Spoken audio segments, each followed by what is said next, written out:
Good morning, ladies and gentlemen, and welcome to KWN Network. In this season, we are focusing on two particular subjects. Number one, what is in your hand, which is God's endowment for every human being on earth, which we are doing on Saturdays. We've done the general principles. We've done the stuff over two days. This coming Saturday, we are doing identifying your giftedness. Then we'll finish that off the following Saturday with applying your giftedness. Today we are continuing with the 100 explosive business principles, and we are tackling a subject called the Joseph Principle. Before I proceed with the Joseph Principle, I would like to remind you and to invite you. Please keep those questions coming. We've asked you or invited you to send us questions that are along the lines of purpose, giftedness, leadership, and business in general. We will then produce 2 5-minute clips in answering you, which we will publish. So please keep the questions coming. You can send them in by messenger, by inbox, or WhatsApp, or email, whatever suits you. Please keep those questions coming so that we can help each other. Today our presentation is called the Joseph Principle. Ladies and gentlemen, life is lived in cycles. Life is lived with both highs and lows. Life is lived on mountaintops and valleys. Life is lived in happy and unhappy. Life is lived in smiles and not smiles, because that is the nature of life. This is true of every life, every business, every church, every relationship, every organization. Life is never lived, ladies and gentlemen, on permanent highs. Even if you are the wealthiest man on earth, there will be a day when you suffer some form of antithesis to your highs. There is always a measure of low. The measures of lows and highs may differ from one person to another, but they are there. Your low might just be, I've got a little headache. That's as far as your lows go. Whereas others, they might suffer horrific things. That's their lows, but they are all lows nevertheless. Life therefore demands, ladies and gentlemen, that you manage your highs in preparation for the inevitable lows that will come. They will come. How do I know this? Why am I so sure lows will come? Genesis 8 verse number 22 says, while the earth remains, in other words, as long as you are alive, seed time and harvest, cold and cold and heat, winter and summer, and day and night will never cease. Ecclesiastes 3 verses 1 and 2, I think, to everything there is a season, a time for every purpose under heaven, a time to be born and time to die, a time to plant and a time to pluck out what is planted. Ecclesiastes 11 verse number 11, time and chance happens to them all. John 9 verse number 4, I must work the works of him who sent me. This is Christ speaking. While it is day, the night is coming when no man can work. In other words, Christ is acknowledging that even for him, he must work while it is still light, it is still day, because nighttime is coming, and that is the time when nobody can work. The only people who work during the night are people who work to perpetrate evil, whether that is witches or whoever they might be. Their time is nighttime. But for the average person, a human being who's doing good in the earth, who's walking a normal life, it is daytime that you get to work, and nighttime you are sleeping. That is the norm. So whether you like it or not, winter is coming. Whether you like it or not, night time is coming. They will always come. That we cannot run away from. So let's look now at Joseph while he was in Egypt, where he perfected the principle we are talking today, which is the art and the principle of saving. Pharaoh had a dream. All the magicians in the land could not interpret these dreams. Isn't it amazing how God allows our giftedness to shine right at the correct moment. We see this being true of Joseph. We say the same thing being true of Daniel and many, many other people, where their giftedness rose just at the moment when nobody else could do anything. Their giftedness arose. It shone. If you remember what we said on Saturday, your giftedness is actually light. It provides life. Talking about Moses and Aaron, it provides light, and it made them rise right up to the top from a prison, Joseph, into the palace, because one of the guys you were with, the cupbearer, the butler of the king, Pharaoh, remembered that you were able to interpret his dreams, and he had you called up out of the prison right into the palace, where your gift or your giftedness did the best that it would do. Now, in this particular instance, there were 7 years of plenty and 7 years of famine and nothingness. It is during those 7 years of plenty, it is those 7 years of high, 7 years of summer, seven years of daylight, when they actually saved in the granaries which were right across the land. They built what they called granary cities, which were cities where everyone would farm whatever they farmed, wheat or maize or whatever, and they would bring it into these granary cities, where this grain was then stored in anticipation of the 7 years of famine that were coming. Then indeed, the 7 years of famine came. Genesis 41 verse 53 to 57. Then the 7 years of plenty which were in the land of Egypt ended. The truth is, the season of plenty will come into a cycle, or their cycle will come to an end, and then a season of famine may start. So you might have 7 years of plenty, 2 years of famine, 20 years of plenty, 1 year of famine. It might vary depending on where, who, and whatever God may be doing at that point in time, but a season of plenty will come to an end. And the 7 years of famine began to come as Joseph had said. The famine was in all lands, but in all of Egypt there was bread. In other words, all lands, there was a famine, except in Egypt, where there was bread, because they had saved. So when all the land of Egypt was famished, the people cried to Pharaoh for bread, and Pharaoh said to all of the Egyptians, go to Joseph, whatever he does, whatever he says you do, do. The famine was all over the face of the earth, and Joseph opened the storehouses and sold to the Egyptians, and the famine was so severe in the land of Egypt.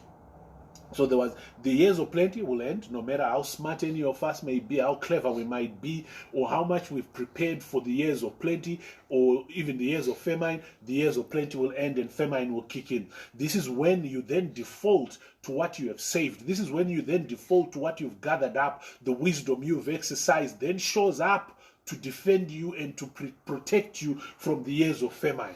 Then there will be a season of famine or little, and there are different types and levels of famine, some worse than others, like we just said a few minutes ago. Some may be very severe. We read it here that this famine was severe. Some may be light. It might be a drought for one season, and then you get rain in 1 month instead of the normal 4 months or whatever. There are different levels of famine. Therefore, what may differ is the extent of the famine, but it will nevertheless be a famine. I define a famine as a sustained absence of the provision of God that would normally and ordinarily enable you to successfully and profitably undertake your normal economic activity, whatever it is, whether you are a farmer, you are a miner, or whatever you do. So it would be the absence of God's provision.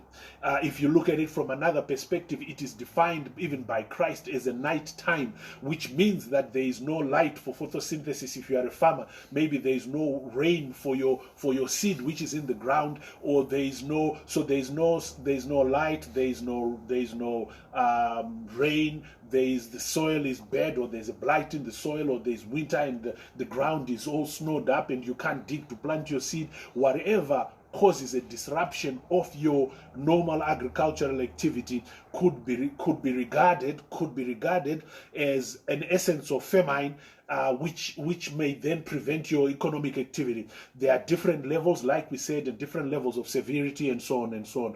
This one in the days of Joseph was said to be severe, and it was a global famine in verse 57. So all the countries came to Joseph to buy grain because the famine was severe in all lands, and it clearly says that the famine was on literally every country in the earth. However, thank God there was enough in Egypt because of the wisdom of this man Joseph. Joseph was called called in just to interpret a dream, but like a good person, a good a manager, a good pastor, a good person doing their job, he just didn't interpret the dream, which is what he was asked to do. He interpreted the dream and he gave solutions. We will see that in a minute. He gave solutions which actually helped the land and helped Pharaoh in doing what it is he was supposed to do, and that is a good thing. Don't be a person in your job or whatever you do. Don't be a person who only does what he's told to do to the extent that he's told to do it. If you're asked to go a mile, go 2. If you are slaved in this cheek, open the other one.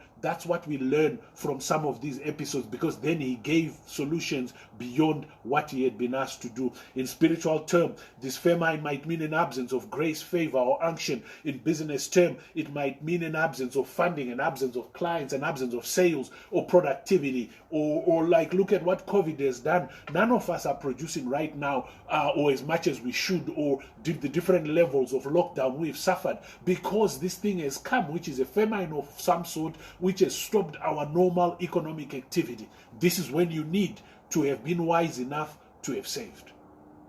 Famine can also be personal, and it can be corporate. It is possible to be in a famine by yourself, just you sitting there by yourself. You are in a famine while life carries on as normal, or even better for the rest of your family, for other businesses, for the rest of the world. They are carrying on while you are in a famine. It might be a matter of the industry you are in, which is struggling, while other industries or while other economic aspects or economic areas are doing very, very well. Or it might be that you are struggling because you are undercapitalized, but your well-capitalized competitors are doing very, very well. So, and they are thriving. So it differs. The levels of famine could be just you as an individual, or just your family, or just your nation, or it could be the entire continent or the entire world. There are different levels of famine affecting people differently. Egypt was experiencing all sorts of trouble while Israel was safe, for example, in the land of Goshen. This is, we are now talking the plagues of Moses. Israel was very, very safe, but Egypt was in all sorts of trouble. Abraham experienced the famine. We see this in Genesis 12, which was so severe that he went to Egypt, where in Egypt he found respite. He found some shelter in Egypt. In Genesis 12 we read about this. It was defined as extreme, but he is the land of the promise.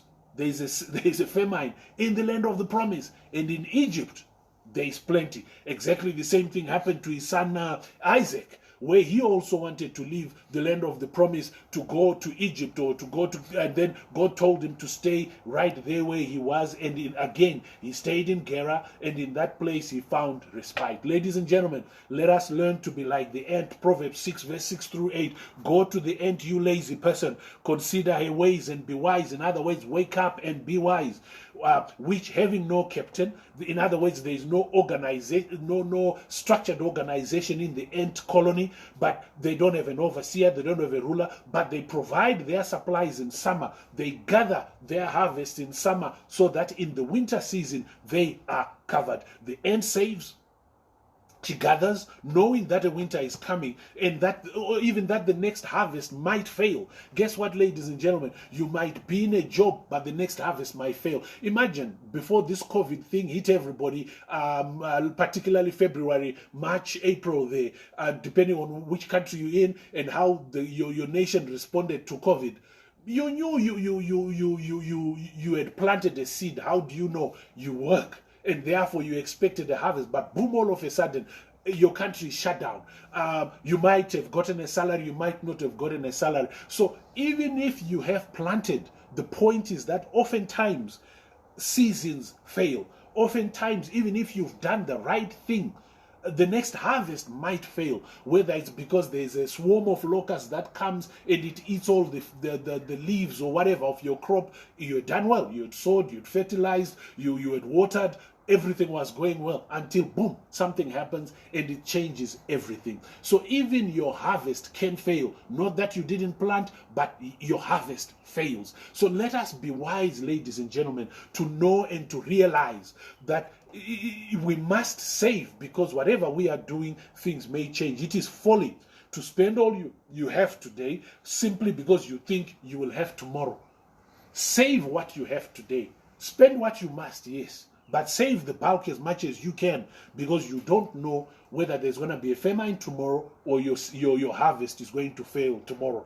A bear, for example, goes into hibernation. So what does it do? It bulks up, it fattens up, so that that fat and that blubber will protect it. It will feed off that flesh, as it were, and sustain its body during a harsh winter season. It will dig a hole and go underground and hide in there, and it survives on the fat and what it has gathered up. We ought to learn, and learn well.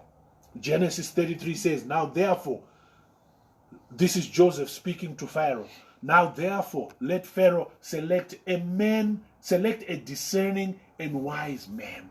I pray that you become a discerning and wise man or wise woman. He then says, set him over the land of Egypt. Sometimes, ladies and gentlemen, we need to give some of our managers and our key people domains over which we place them. And we ask them and instruct them to do certain things with a good management system in process, accountability in process, targets set, and you say to them, no, you go and get this, because you know what you are working towards, you know what you need to bulk up on, you know what you need to save up on.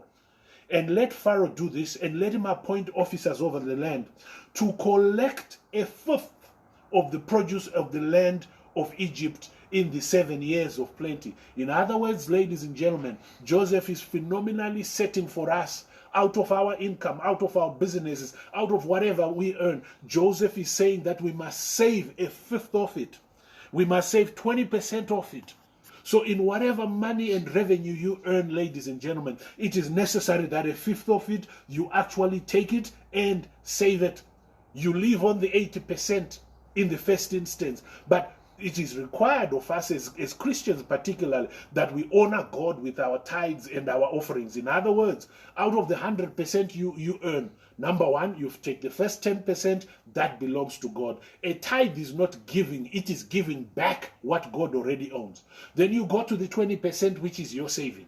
In other words, ladies and gentlemen, as a minimum, or rather as a maximum, we must live on 70% of our income. The other 30% is not ours. The 10% belongs to God. The 20% is yours, but to save. In other words, write in your mind that that 20% is not even mine. I must put it away somewhere where it is safe and I can't even touch it. Forget about it. Sometimes, years before, I used to hide money in my own wallet. So, and I would forget about it. But then if I ever ran out of cash and I'm saying, what do I do now? God would bring to remembrance the fact that I had stashed away some cash somewhere, here, there, which represented a measure of saving, and then I would use those in that instance. But the savings we are talking about here are even more. These are savings that you must not touch, come what may. You take care of everything else. Medical emergencies, you get medical insurance, or you set aside a medical fund. But this one here, you set it aside for a day of severity. You set it aside for a day of extreme famine, because guess what? It is going to come. So we learn from Joseph then. We learn very clearly that the maximum of our income we must live on is 70%. Maximum. 10% belongs to God. 20% is your saving. Verse 35, and let them gather. In other words, in your daily life, there must be a process of gathering all the food of those good years that are coming. In other words, guys, if we recognize that time and chance happens to all of us, we must then acknowledge that God gives us years of plenty, whatever they might look like. Years when we can actually save, whatever that might look like. So during those years, we must gather. In other words, we must save. It says here, let them gather all the food of those good years that are coming and store up. So you gather good years, you store up grain under the authority of Pharaoh. In other words, whatever you gather up, don't put it in a place where you could use it, abuse it, or someone, the children can take it and use it. No, it must be under an authority and well kept. Keep food in the cities. In other words, spread your risk. Don't put it all in one city. where if there is a huge fire there, everything that you had saved away is lost. Let me tell you how this works in Zimbabwe, for example. Over the past 40 years or so, in 1999, 2009, and 1999, 2009, and 2019, the government of the Republic of Zimbabwe has effectively changed currency, and whatever Zimbabweans had saved has effectively become nothing. If you had saved X, it's redenominated, and you lose it, and it becomes so little. That's one way that Zimbabweans have lost their savings. So you need to figure out how to save that helps you. If you are in Zimbabwe, for example, you don't save in cash, you save in property or productive assets, which when this kind of thing has happened, then maybe tomorrow you produce whatever you produce and you can restart your financial cycle again. Not that doing so to people is right. I don't believe it is right. But whatever the government was doing, I'm sure, I hope they know what they were doing. But as for me, it's been painful going through these things, as I'm sure it has been painful for different Zimbabweans. I don't know what your country looks like or what they have done, but this is the kind of thing against which you should save. Verse 36, then that food shall be a reserve for the land for the 7 years of famine, which shall be in the land of Egypt. In other words, Joseph is saying, come what may, this thing is coming, and this will be a reserve, a saving, a store, a reserve for what is coming, that the land may not perish during the famine. In other words, there is pain, there is perishing, there is trouble. People will die of starvation or whatever if there is nothing that has been saved. Tomorrow, ladies and gentlemen, remains a confident hope until it becomes a reality. While we do not worry about tomorrow, Matthew 6 verse number 34, we however prepare for tomorrow. When Christ said in Matthew 6, don't worry about tomorrow, he didn't say he didn't say be foolish. That's not what he was saying. We must not live in worry, but we must do wise things that prepare us for your tomorrow. I encourage you, ladies and gentlemen, to maximize the years of plenty while they last, because the days of famine will come. Save enough to carry you through the winter season that is surely coming. If it is your household, or if you are a business, your basic cost, your salaries, rent, utilities, fuels, whatever, save, depending on the nature of your business, save enough to carry you through a period or a season you've defined as a buffer period, that you say, look, if today I got fired, for example, and I'm not in a job anymore, I will survive for 6 months on these savings. You decide that because you know the economy you live in and how your economy works, or how quickly you could get another job. If there is another COVID lockdown or whatever, we can survive for a year. So have a provision for X months of your life where, if you must, you will be able to survive on the fat that you've bulked up on the savings that you have set aside, on the reserve you have set aside. Save enough for whatever winter period affect your kind of economy, your kind of place. You should know what kind of risk or famine your organization, your church, your business, your family, your economy is susceptible to. You should know. You cannot assume that there will be a season every harvest time. Plan for when there might not be one. Observe the cycles. Life is lived in cycles. Observe the cycles through which your organization, whether it is a business, a church, a government, whatever it is, like I just said, I've observed that the Zimbabwe government, for one way or another, there is a huge economic shift. 1999, 2009, 2019, huge economic shift that just changes everything. I have observed that. And I'm encouraging you, therefore, as a Zimbabwean, prayerfully this does not happen again. But this famine comes every 10 years. They did it 2019, June, somewhere in 2019. Government woke up and abolished the use of the United States dollar in the country. A Zimbabwe dollar was brought back, and it just changed everything on a one-to-one basis, for that matter, where they then announced that if you had $2 million US in the bank, it was now 2 million Zimbabwe dollars one-to-one. In 2009, they abolished the Zimbabwe dollar because there was such huge hyperinflation. They introduced the US dollar. Pension funds were wiped away and things of that sort. Those are the famines that Zimbabwe has gone through. I pray there isn't another one in 2029, but in case there is, here is wisdom. Bulk up, set aside reserve. Start today, setting aside over the coming 10 years or whatever it is, in case some measure of famine hits Zimbabwe again in 2029. Observe the cycles. You cannot wish away the winter that is coming or the night time that is coming, because it is coming. Whether we are ready or not, if you're playing games with your children, ready or not, here I come. When you're playing hide and seek with them, guess what? The winter and night season will come. But thank God that before they come, there is always years of plenty. There is always 7 years of plenty. There is always a season of plenty. Whether it is 2 years, 5 years, 20 years, that always happens.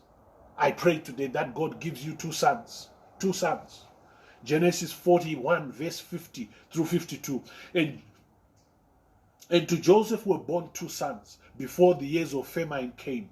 To Asenath, the daughter of Potpharah, the son of, the priest of On, that's his father-in-law, bore to him. He was given a wife by Pharaoh called Asenath. Verse 51, Joseph called the name of the firstborn Manasseh.